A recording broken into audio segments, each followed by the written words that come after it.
Untukmu semua umat Nasrani, Bunda Maria mengingatkan kita semua akan peristiwa Allah menjadi manusia. Allah yang begitu agung rela menghampakan diri menjadi manusia. Kita ingat ketika itu malaikat Tuhan datang dan menampakkan diri kepada Maria. Salam hai engkau yang dikaruniai, Tuhan menyertai engkau.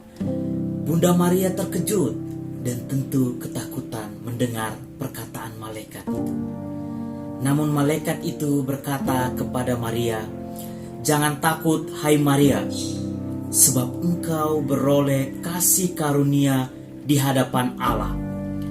Sesungguhnya engkau akan mengandung seorang anak laki-laki dan hendaklah engkau menamainya Yesus. Ia akan menjadi anak Allah yang maha tinggi dan mengaruniakan tahta Daud, bapa leluhurnya, dan kerajaannya takkan berkesudahan." Mendengar itu, Maria semakin heran dan takut.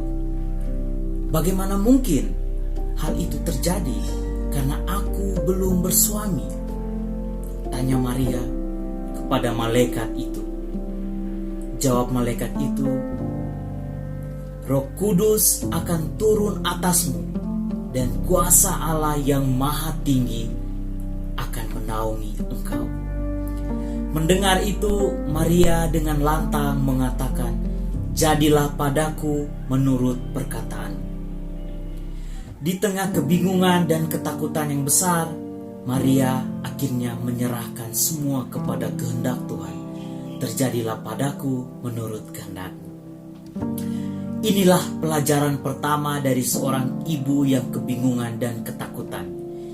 Ia menyerahkan semua kepada Tuhan, sebab rencana Tuhan bukanlah rencana manusia dan pikiran Tuhan bukanlah pikiran manusia.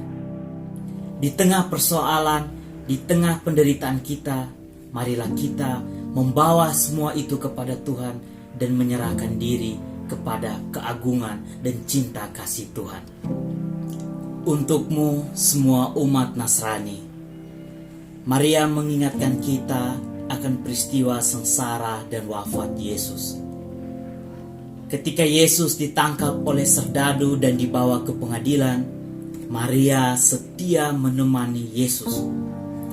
Di jalan salib itu, ketika Yesus dipukul dan dianiaya secara ngeri, Maria sang ibunda setia menemani sang putra di jalan salib kengerian. Demikian pun Maria setia saat menyaksikan anaknya menghembuskan nafas terakhir. Seperti apa hancurnya hati seorang ibu menyaksikan anaknya dihujani cemoohan dan makian, disiksa dan dianiaya secara ngeri. Namun Maria tetap setia di dalam penderitaan Yesus. Pelajaran kedua dari seorang ibu yang menghadapi penderitaan adalah komitmen untuk setia. Komitmen dan kesetiaan untuk memanggul salib Tuhan. Rencana Tuhan selalu indah pada waktunya. Di bulan Mei ini, semua umat Nasrani berdoa rosario. Di dalam doa-doa kita, jangan kita lupa untuk mendoakan semua ibu yang menyimpan semua perkara di dalam hati dan menyerahkannya kepada Tuhan. Jangan lupa berdoa untuk semua ibu yang taat dan setia menghadapi penderitaan hidup. Jangan lupa berdoa bagi semua ibu yang telah meninggalkan Tuhan karena tidak sanggup memikul salib dari Tuhan. Bunda Maria mendoakan kita semua.